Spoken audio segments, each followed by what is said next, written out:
Hello and welcome to FootballU. My name is Colin Lark, founder of FootballU and a former walk-on both sides of the ball at the University of Georgia. Today, we're going to be talking about Ripley's coverage, your middle field close match, how that plays out against different concepts, and how you can install that and integrate that into your system.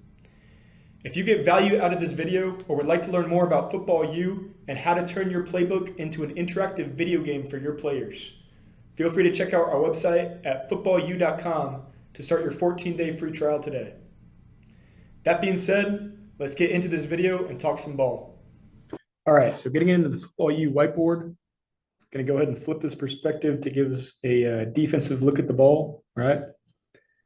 And then flip this over to my over three, and there we go.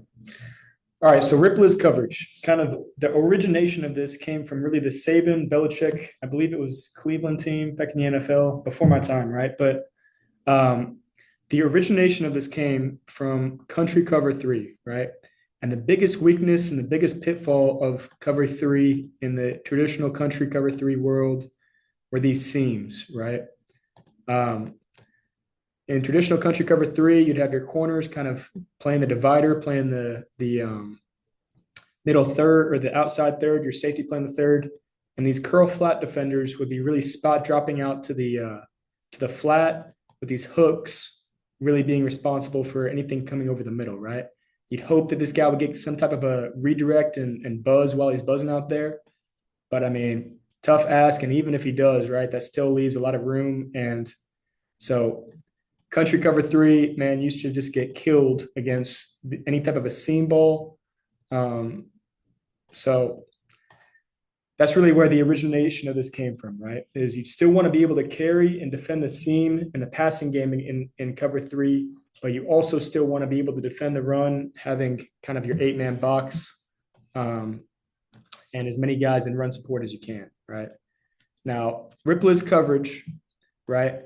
This is not quite as good against the run, right? And the reason why is because if you have any type of a two open set, this curl flat defender, instead of apexing, is going to be playing outside leverage on that number two receiver, almost like cover one man, right? The way I think about Ripley's, honestly, from a basic standpoint, is it's a morph between your country cover three and your cover one man, right? There are different mechanisms in place to be able to, against certain route distributions, to kind of turn that into your cover three spot drop zone, maybe not spot drop, but more of your zone type of a look.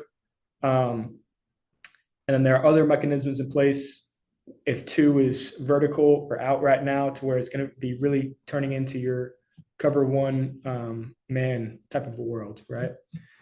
So let's just give a quick example of this real quick. Give me that ace seam, that basic seam, right?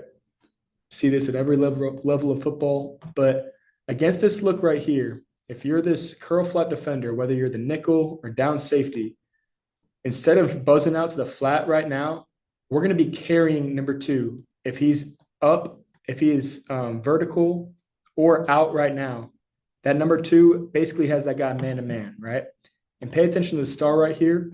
As we see this play out, the technique that we want on this guy is going to be tracking that low near hip of that number two receiver as he's vertical, right? And the reason for that is because we still have that middle field safety over the top to help us out on anything deep over the middle, right?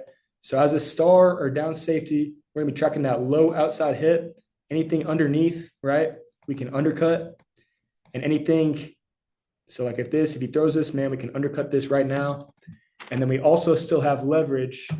If this guy were to run a corner or 7 route, we still have leverage as a curl flat to defender to be able to defend this and still have leverage with that middle field safety, right? And being able to undercut anything over there, right? So that's really the one pitfall of Ripley's, right? Is we are kind of leaving our corners out on an island over here with the number one receiver kind of playing your bail technique, right? So if this guy is going to be running in any type of a comeback or a deep stop route or something like that,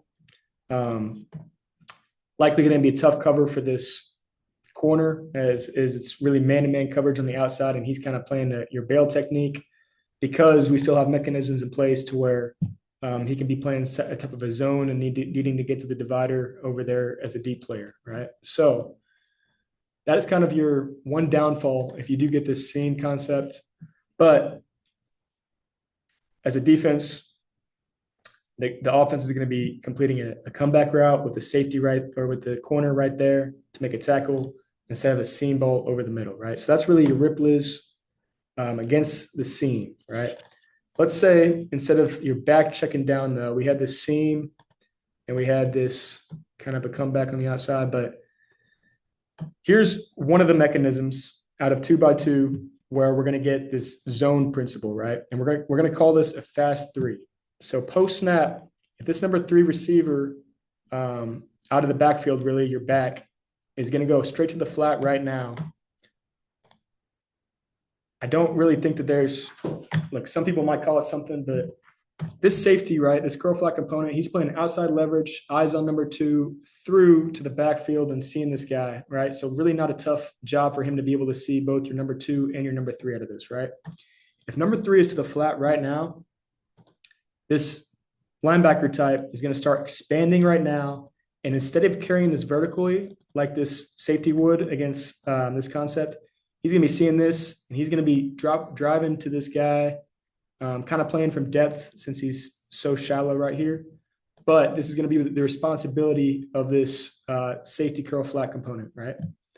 The reason for this is because if you get this guy basically latching onto him, right, and then him playing the seam right here or any type of a slants concept underneath, this is probably not the best concept against that, right? This you're going to get basically a wide open looky one-on-one with the safety. So you really still want to be able to, on any type of a fast three, anything coming to the flat right now, you want this safety curl flat component to be able to come off right away on carrying this guy to the seam and be able to come off and defend that quick out right there, right? So that's the first mechanism that can trigger kind of your traditional country cover 3 zone, right? Let's give another one right here, okay? Still out of 2x2. I'm about to get into 3x1 here in a second, right? But let's say we had some type of a smash concept right here, okay? We've got the potential for multiple people being able to call what we call an under, right? This corner, like we said, he's going to be in a bail technique. So if this number 1 receiver stops before 10 yards, and we can, as a coach, you can decide whatever that rule is, whether it be 5 yards, 10 yards, 15 yards, really up for you as a coach to decide what that is, right? But if this number 1 stops within 5 yards, this corner is going to be telling this safety under, or he's going to be telling this nickel or whoever that curl flat defender is under.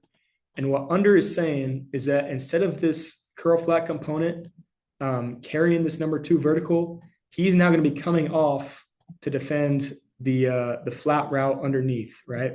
Whether it be a stop, a slant, or anything like that, he's going to be kind of playing him from depth because he's still eyes on number 2, eyes on number 3. He has no idea what number 1 is running, right? All the safety knows is that if he gets an undercall, he's coming off on this number 2 post snap, and he's going to be coming top down to defend anything in the flat from number 1, right? This corner, as we get an undercall, he's still bailing, and he's going to be starting to cover number 2 on any vertical route, right? The reason we want to do this is because our corner is our best cover guy, right? And we want to have him on anything over the top, on anything vertical, right? So let's just play this out really quickly and pretend that we're this corner right here. We're going to be playing a press bail technique, right? So if we're this corner, I'm going to get the play. He's going to get a under. So that safety's coming off, and now we're coming off, and we're able to play this guy, this number 2 guy vertically, especially if he's running a corner, which this is ideal for. Or if this guy is running a seam, this is probably not as ideal, right? But he still has depth and able to kind of come off and be able to get top and covered that number 2 in some type of a match kind of a principle, right? So that's going to be our first mechanism to turn this into zone, right? Going to get an undercall from this corner. This safety is going to be carrying top down to that number one receiver, right? Now let's say that this number two is under, okay? Number two is under right now. This safety is going to be giving an undercall to this to the linebackers, right? As a linebacker, if you get an undercall to your side, we're going to be turning this into our country cover three, right? Backside, if you do not get an undercall, we're going to be doing what we call carrying three through. And basically what that means, right, is if we get something like this, some type of a seam over here, some type of an in over here, this backside linebacker, since he did not get an undercall to his side, his star is not, he's carrying vertically, right? He's got three through. So what that means is like this H right here, he's turning into the number three. We're getting an undercall from that safety, and that Will is going to be matching this guy as obviously the corner and star right here are going to be carrying these guys vertical. So under from the safety, and then that tells the Mike right here that he's dropping into a spot drop cover three type of a world. And this backside backer, since he did not get an undercall from the star, he knows that he has three through right here, okay? So still kind of your fast three right here in this example, but even if it wasn't a fast three, right? Let's say something like this. And this is kind of a different example, right? But we're getting an undercall right here. He's playing your spot drop. This guy is playing three through, and this safety curl flat component, man, if we get anything through the seam, whether it's out of 3x1, out of 2x2 with the back, the safety is still carrying whoever that seam player is, right, vertically. So if we get something like this, we're getting an undercall right here. Backside backer's taking three through. We're going to be tracking that outside low hip of that back running through the seam right here. No matter who the seam runner is, this curl flat component should be matching him at the outside low hip, right? So that's that. The other mechanism, or let's get into 3x1 actually, a little bit. So let's clear this. I'm going to go to trips. By the way, guys, if you liked it, what you see in terms of the software and the website that we have right now, it's FootballU.com. This is my company. I started building this while I was at the University of Georgia. Very proud of what we built, and something that I absolutely believe is something that can revolutionize not only the way that you teach ball to your players in a classroom setting like this, but also you can go in and create a practice script that can be assigned to players, and they can go in and rep plays straight from their phone like a video game, right? So if you're interested in that, feel free to check us out at FootballU.com. We are offering a 14-day free trial, so feel free to check that out, and you'll be able to teach and play out plays the same way that I'm doing right here, right? So getting into the 3x1, man. Let's go trips right. There are going to be a couple checks that come out of a 3x1 set, right? For your curl flat defender to the trip side and your corner, we're basically playing the same coverage, right?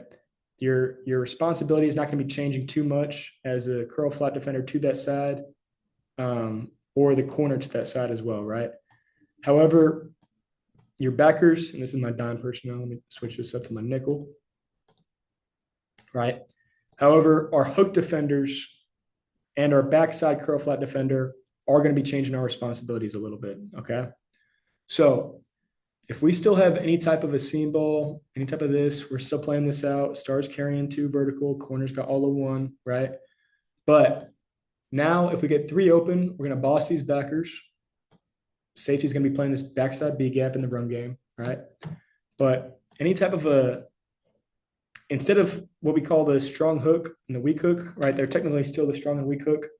But instead of kind of your three through and your spot drop hook player, right? These guys are going to be turning into what we call an overdrop three player right here, and your three up player right here, and your four and first crosser right here, okay? We can latch this guy on, man. We could have him bail, cover anything vertical. But these three guys especially, their responsibilities are going to change and their rules are going to change a little bit at a 3x1, right? So let's say we had some type of a stick concept. right? So let's start with this Will, right? Obviously, this star is going to be taking this guy. Corner still got him. This would really normally be a go, right? But Will is going to be your overdrop 3 player. And what that means is in any type of a quick game setting like this, what we got right here, he's going to be overdropping number 3 and really relating to him on any type of a quick game to pick this off and cover this out, right? However, if we get anything vertical, right? Let's say we get trips and some type of a vertical seam right here, okay? Something like this, something like this, something like this. Let's send this back on a rocket outside of the flat.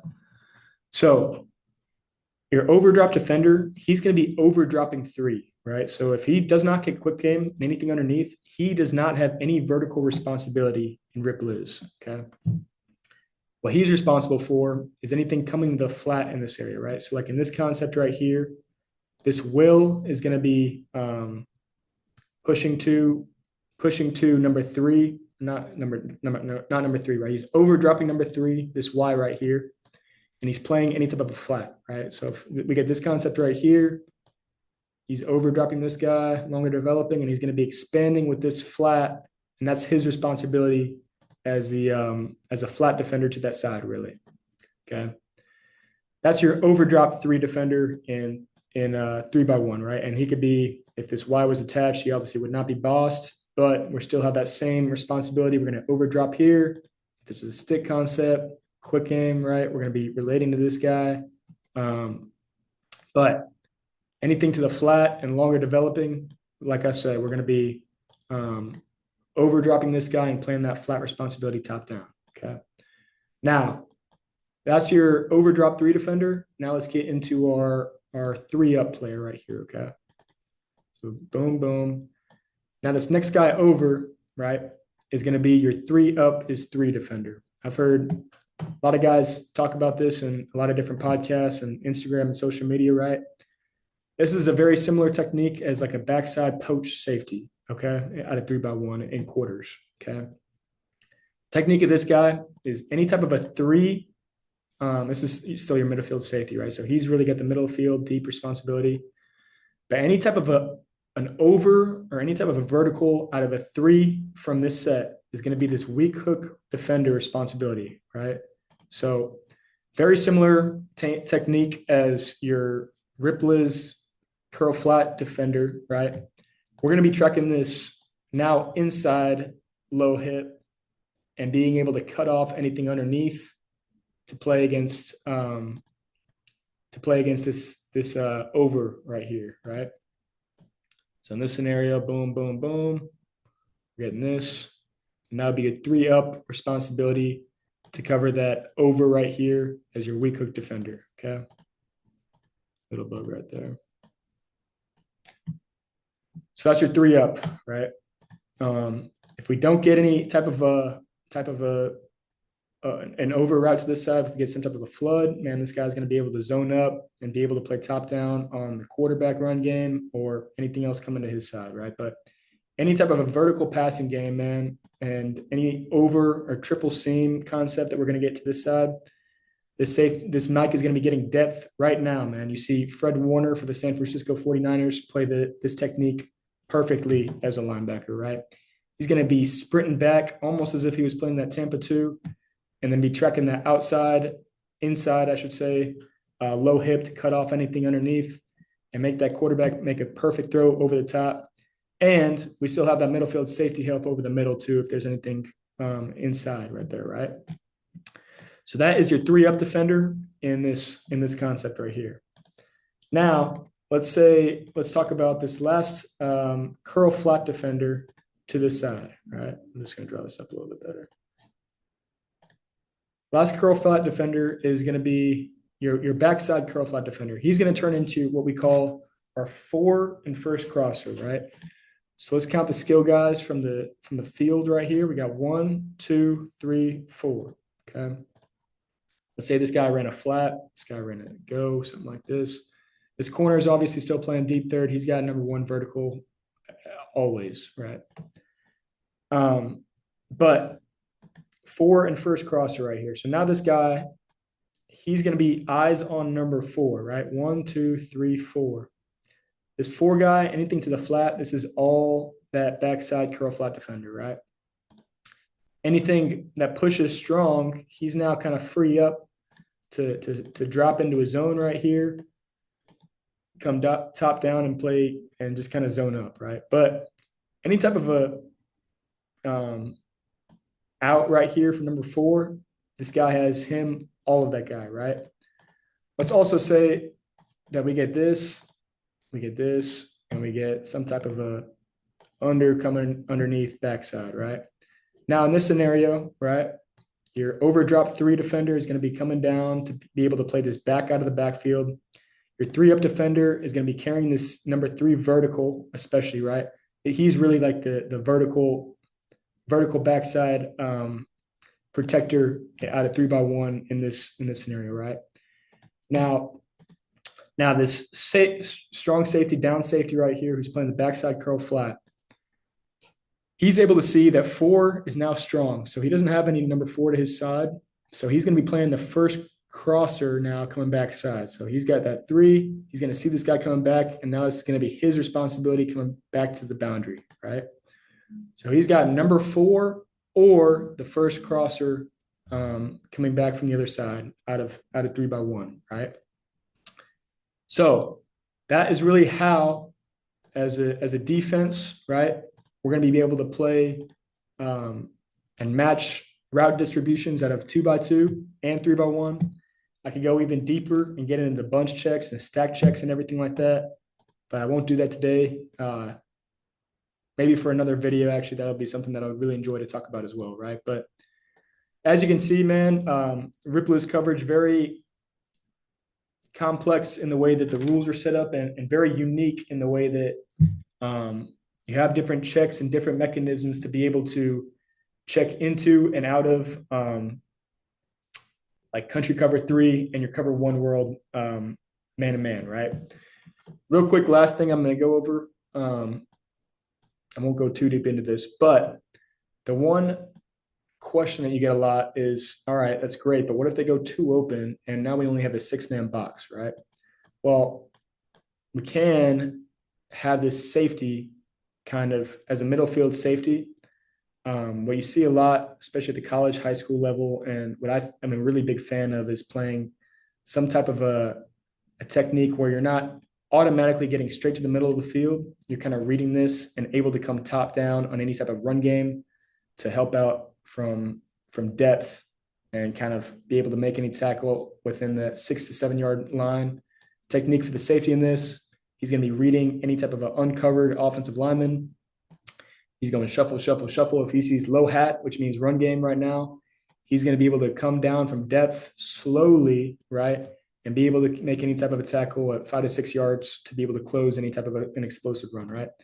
If he sees high hat, pass, we're going to get out of there right now. We're playing the deep middle field, getting depth, kind of your traditional technique that everybody knows, right? But that is kind of one way to protect against any type of a run game, because we do know that our safety and our star are not going to be able to always help us out in the run game playing Ripley's, right? So that is Ripley's coverage coming from the traditional Nick Saban coaching tree.